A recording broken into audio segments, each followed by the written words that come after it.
Yesterday, a netizen commented that US President Trump was very dissatisfied with Indian employees holding H-1B visas because Microsoft laid off local employees and hired Indian workers on a large scale. In fact, he was mistaken. This issue was raised by US Vice President J.D. Vance. As a representative of traditional rednecks and small-town residents, Vance shares Trump's harsh stance on immigration. He cannot accept that Microsoft, as an American company under an Indian CEO, fires local employees while hiring a large number of foreigners, most of whom are Indian. So he complained to his boss, Trump, and received an immediate response. Since Trump needs material to fuel anti-immigrant sentiment, he promptly issued warnings to Microsoft and Google, both of which have Indian CEOs. The proportion of Indian employees in these companies is quite high, and their management is almost monopolized by Indians. The day before yesterday, I discussed this issue, focusing on how Indian employees have not brought true prosperity to Silicon Valley. On the contrary, after Silicon Valley's rapid Indianization, these American tech giants have lost their creativity. All of Microsoft and Google's profitable projects are now coasting on past achievements. In the new wave of AI technological revolution, they have fallen behind.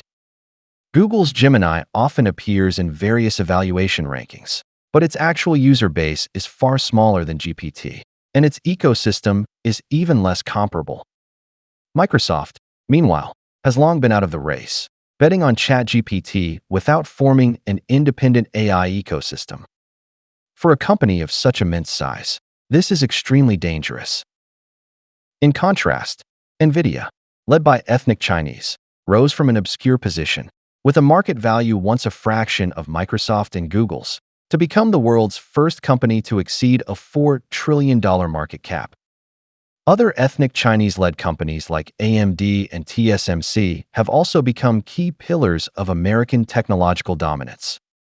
I do not deny the contributions of these two CEOs. In fact, they are among the most outstanding Indian CEOs. For their boards, they are undoubtedly exceptional managerial talents.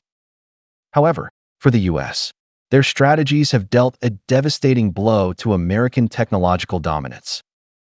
American elites have gravitated toward business, law, medicine, or politics, leaving a shortage of STEM talent. Globally, only China and India have sufficient talent pools. As Indian CEOs, their preference for hiring their compatriots is emotionally understandable. However, they overlook a serious issue. Their homeland, India, has no notable achievements in the global industrial system. It lacks a single reputable tech company or leading industry.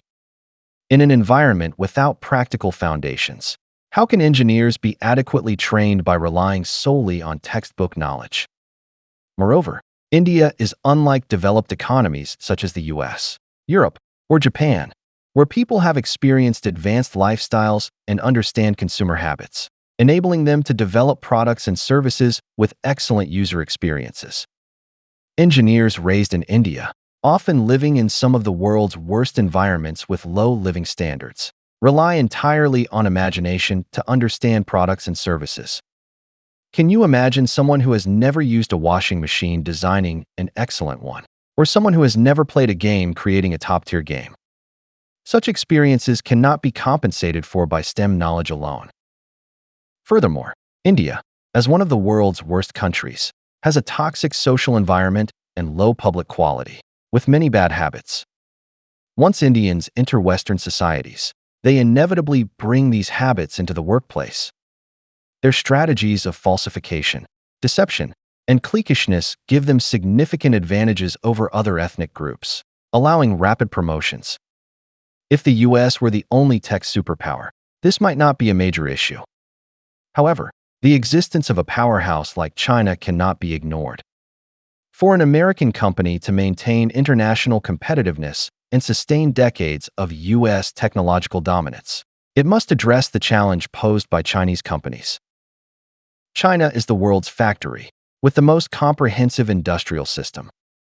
Chinese cities are clean, modernized, and have long adopted mobile payments, visual recognition, drones, autonomous vehicles, robots, and smart homes, which are rapidly spreading. Chinese people are continuously developing apps like TikTok, DeepSeek, and Temu, as well as releasing AAA game titles. Leveraging China's massive domestic market, Tencent became the world's largest gaming company long ago. Moreover, the world's leading drone company is China's DJI. The top robotics company is China's Unitree. The best action camera company is China's Insta360. The strongest telecom equipment company is China's Huawei. And the largest electric vehicle company is China's BYD. If I wanted, I could list many more. Chinese society operates at a fast pace with high efficiency and intense competition. Chinese companies cannot tolerate the cliquish, deceptive corporate culture of Indian society. Every day, companies face a fierce survival game where a single loss could mean elimination. Thus, Chinese companies that emerge domestically and enter international markets leave no room for bloated American companies. The U.S. government can legally restrict Chinese companies from entering the U.S. market, but outside the U.S., American companies are increasingly uncompetitive. Indeed, Americans are no longer able to compete with China internationally. This is why Trump launched tariff wars and tech wars to try to suppress China. But what can Indian-led Silicon Valley offer to counter Chinese companies? At critical moments, the U.S.'s remaining strengths in chips and AI are led by ethnic Chinese, not Indians. So, setting aside racial biases and focusing on facts, Vance and Trump's warnings to Microsoft and Google have some merit. The U.S. gave Indians opportunities, with Silicon Valley heavily appointing Indian CEOs and managers and granting 3/4 of H-1B visas to Indians. Yet, the result is an inability to defeat China in the tech war, with China's single rare earth sanction bringing the U.S. to its knees. If you were Trump, how would you view Microsoft and Google's large-scale hiring of Indians? Today, I do not want to mock the delusional fans of the Bharat Empire. I want to tell them that any country seeking industrialization must learn from previous industrial powers. China's industrialization involved continuously learning from the US, Japan, and Germany, while also receiving significant investments from these countries. Even after the US humiliated China and bombed its embassy, China remained restrained, continued cooperating with the US, and assisted in counterterrorism efforts, all to learn advanced expertise, attract capital, and enhance its industrial strength. Without decades of low-profile development, China could not have become the world's top industrial power. Chinese people thoroughly studied Japanese and German companies, summarizing experiences tailored to China's context. Chinese people dislike empty talk. In Deng Xiaoping's words, it doesn't matter if a cat is black or white, as long as it catches mice. If India wants to prove it is a good cat, it must first catch mice, not be a mouse that brags all day. If Indians refuse to learn from the world's best cat, China, they will forever remain mice. As for Americans, I have no sympathy for them. You treated Chinese engineers, who made outstanding contributions to U.S. technology, like thieves, even driving many back to China, fueling the rise of China's tech industry. Silicon Valley's Indianization is your own choice, and you must bravely face the consequences. Do not always blame Indians. After all, visa officers are American, and Silicon Valley's corporate boards are American. This is all your own doing. Face the storm.